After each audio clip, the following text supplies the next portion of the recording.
This is Swiss and Chips, your British guide to Switzerland. Hello and welcome to Swiss and Chips. I'm Joe. And I'm Simon. So today we are talking about the... Fête de Vignerons. Merci beaucoup. Yes, indeed.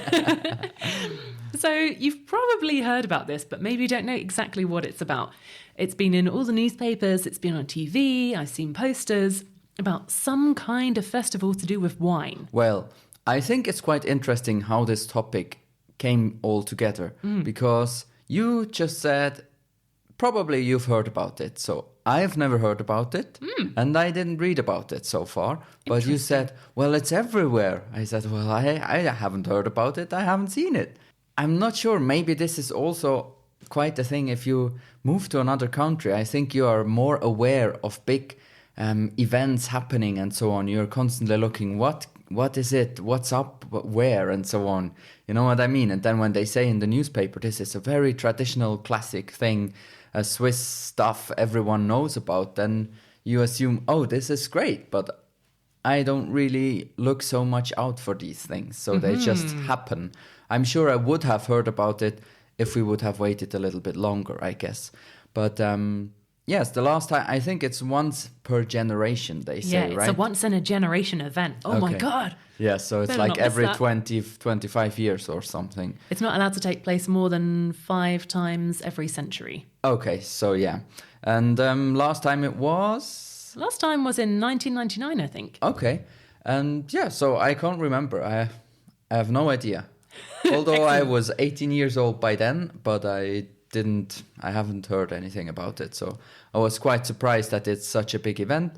And still, I don't have any idea about it. So you made all the research, which is great. So I will be, I'll asking you all the things and we'll find out about it today. Excellent.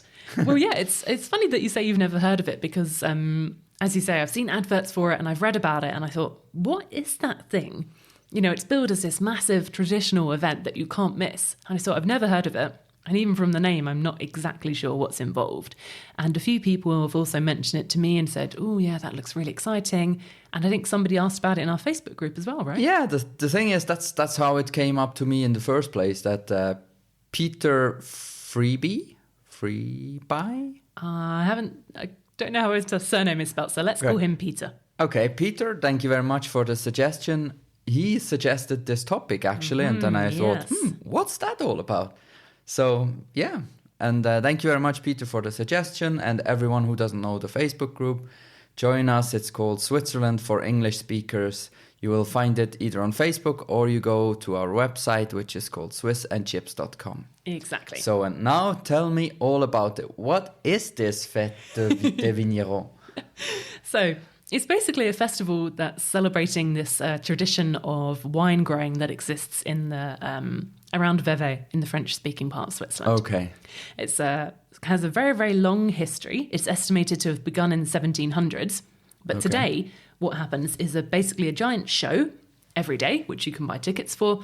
And then outside of the show, there's a huge festival village, which has tons and tons of free entertainment, culture and music. So it's basically kind of an open-air festival. Yeah, exactly. But on a massive scale. Massive scale, what does that mean? Well, they build a sort of huge arena, basically, and that has space for 20,000 spectators for every performance. Every performance? What does that mean? Yes. Sorry. Well. Yes. What first the scale? Sorry, I'm getting too excited. Yeah, I know. So it's very big. So a big arena, and outside you said there is kind of a festival village. Okay. Yeah, exactly. With about 12 different stages all around in Vevey. Oh, I see. Where different events happen. And then the event is like once or? Well, every day there's a performance, and this is in the open air arena, and it's a sort of massive production, and it tells the story basically of a year in the life of a vineyard. It starts and finishes with the harvest, and it starts on July the 18th, and on this day is the kind of there's a very, very big parade because this event is all about celebrating the work of excellent wine growers, and that's how the festival began. There was a sort of association of people who represented landowners, and they wanted to encourage the wine growers to do really, really good work. So they started a prize giving. And then it grew into a bigger and bigger event. Then they had a stage, and then there were parades. And here we are today. So that's basically the history, how everything developed. Exactly, yeah. And today it's just an event, or does it still have some kind of meaning or... Yep. Well, on the first day, which is on July the 18th, they have the crowning of the wine growers. So it's still about kind of giving prizes. Oh, okay. To wine growers. I see. Who did particularly excellent work. And then you have the production every day, which tells the story of a year in the life of a vineyard. I see. So it's all about celebrating the tradition of growing grapes, basically. But everything around it, is it all about wine or... These villages, you just go and wine taste and stuff, or? Well, outside of the production, this festival village, it's all kind of about cultural, music, entertainment. There are some kind of traditional costumed figures that are there as well. And every day celebrates a different canton this year. So there's like the day of Geneva, the day of Bern. And a sort of delegation is invited from each canton. And on the day, they have a kind of official parade in the morning. Then they have another procession later on, and they bring special cultural and musical things from their canton, which are then acted out or performed in the festival village. I see. Now I get it slowly, I think. So it's basically a huge fest. Yep. And it tells the story of the vineyards, and there are things around of it happening. And it takes part throughout the week or so. It's on over the course of a month. Okay, It begins on July the 18th and goes on till August the 11th, I think. Okay, every day? Every day, yep. And every day celebrates a different canton as well. Yes, so now I got it what it is, but it is big, but what is so special about it? Why did it become so special? Well, it was actually the first living Swiss tradition to be recognised by UNESCO for its intangible cultural heritage. And of course, they bill it as this once-in-a-generation thing because it can only take place a maximum of 5 times every 100 years. Okay, so that makes it very special because it's quite rare. Exactly, yeah. I see. So, and in the show, there is, you said, this vineyard. Vineyard. And is there anything else? Well, the show is actually extremely exciting. I mean, there's 20,000 people who will be in this huge open-air arena that's been built. And then inside, it's... the story of the show is actually quite complicated, so I'd advise you to go and look on the website if you want to know the precise details. Yeah, we'll link it on our website. Huh? Yeah, basically they tell the story of a year in the life there, and there are various people who narrate it. But what I think is most exciting about the show is there are 5,500 local actors who are involved, just local people who are recruited to take part in this. There are people singing, there's a choir, an orchestra, a brass band, a jazz band, there's outhorns, there's giant video displays, there are LED projections, there are like 6,000 costumes that have been made by giant teams of people and imported materials from Italy and everything. It sounds like a huge show. But that's not every night the same show? I mean, it's not every night. Yep. Every night, all these people are involved? Yes. Really?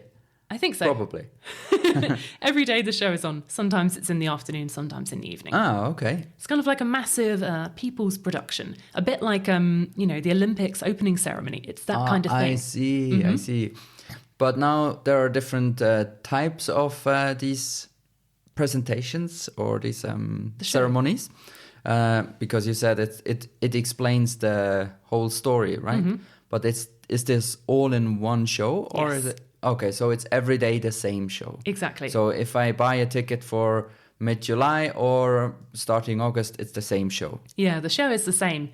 And the difference is with these cantonal days, because you'll see if you want to go and buy tickets, whatever day is Day of Geneva or Day of Fribourg, for example. I see. The difference there is this cantonal delegation that comes for the day to take part in the parades and processions before. I see. Yeah. Speaking of tickets, where can I buy them and how much are they? Yeah, good question. So all of the stuff that happens in the festival village can be done for free. So I think that's really cool. And you can see lots of parades and processions for free as well, which seems really awesome from the pictures I've seen.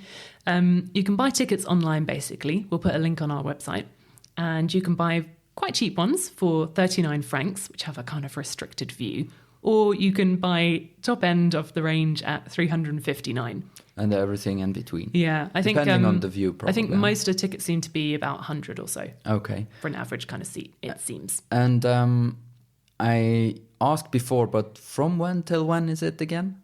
So it starts on July the 18th, and that's the biggest first day where they have the crowning of the wine growers, and it goes on till August the 11th. Okay. So is there anything else I need to know about this whole thing? Yeah, well, one thing that I thought was quite cool, actually, is that the director of the show is from Lugano. He's someone called Daniele Finzi-Pasca, if I've pronounced his name correctly. And he actually created the closing ceremonies for the Olympic Games in Turin in 2006 and Sochi in 2014. Okay. And he's worked for Cirque du Soleil. Ooh, so he knows how to... He knows how to put on shows. A gigantic production. Yeah, that sounds really exciting. It does, so doesn't it? Are we going or? Hell yes. You think it's worse to go to Vevey without going to the actual thing? Yeah, I mean, that's what I was wondering while I was looking at all of this, because it's a similar kind of situation with the Montreux Jazz Festival, isn't it? Yes. You can go and see lots of free stuff. You don't have to buy expensive tickets. Yeah. But I've never been to Montreux, and I haven't ever been to this festival, of course, it being once in a generation and all. So it's a little bit hard for me to answer that question. But from what I've seen, I've looked at lots of pictures of the parades and the processions from previous years, and it seems like there is a lot going on. So I think, me personally, I would want to go and see the show. But I think if you look at it and think, oh, it's just too expensive and I don't really like singing and costumes, then for sure it looks like there'll be loads to do for free. It's worth to go anyway, I think. Also, if you are with the family or something, then I mean, there's huge can't parades. afford really like 10 tickets. And some of the parades are like, if you're taking your aunts and uncles and second cousins. But some of the parades I read are about 3.5 kilometers long. Yeah. So there's literally like thousands of people taking part. I see. Yeah. So I think also it's definitely worth going and just see what everything else like around is happening. I mean, with 12 stages in the festival village, that's pretty big. Yeah. Regardless of the production. So then we had some question also coming from our Facebook group. We did indeed. And there was Daniel who asked... Well, he lives right next to the arena, he said. Yes. And he was wondering what kind of free stuff there is going on.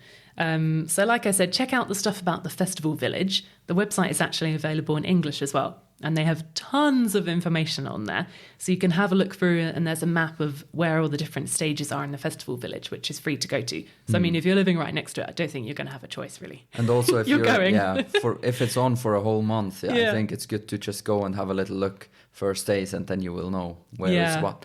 Oh, and that reminds me of another question I had. You think, can I buy tickets on a short notice, or is it sold out? Well, I looked about a week ago for the first time at tickets, and some of them had sold already. Yes. So I think if you really want to go, I would buy tickets in advance, because it also depends if you want to go on a particular cantonal day, I guess, as well, because some cantons will maybe be more popular than others. But there are still tickets around. There are still tickets, yeah. Very good. Anyway, so there was Daniel who had this question, and then Marco. When I read his question, I thought, that's roughly the question I would have expected, because I also didn't know what kind of event this Fête des Vignerons is. So he asked, can you tell us something about the wine consumption? Yeah, and I think the thing is, when I first heard about the festival, I also thought, it sounds like a wine festival. But now that I found out more about it, it's not really a wine festival in terms of going and just trying different wine. Yeah. Although, of course, there will be wine there. And on the different cantonal days, they'll also be kind of presenting their wines in the festival village. Yes. But I mean... but it's not like it's a not big really party, basically, where people get drunk. There may be drunk people there, but I don't think it's about really wine drinking in particular. Yeah, no. I see. Yeah, he said something like, can you say about something about the stereotypes? Do they really drink more in the French-speaking part or Italian-speaking part compared to the German-speaking part? But I think, it's That's quite... a question for you, the isn't stereotype is definitely true, because they are maybe a little more like laid back, so they go after work maybe more often to have a glass of wine somewhere. I also have this stereotype in my head, at least. If it's true or not, I try to find it out, but I couldn't really to see the alcohol consumption per canton. Maybe someone of our listeners know. If they do, come to our Facebook group and please let us know. Yeah, that would be great.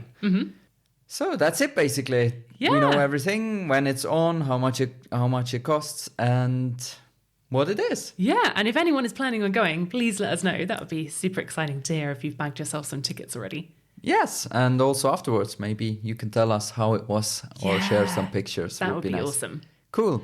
All right, so thanks for listening. Bye. Bye.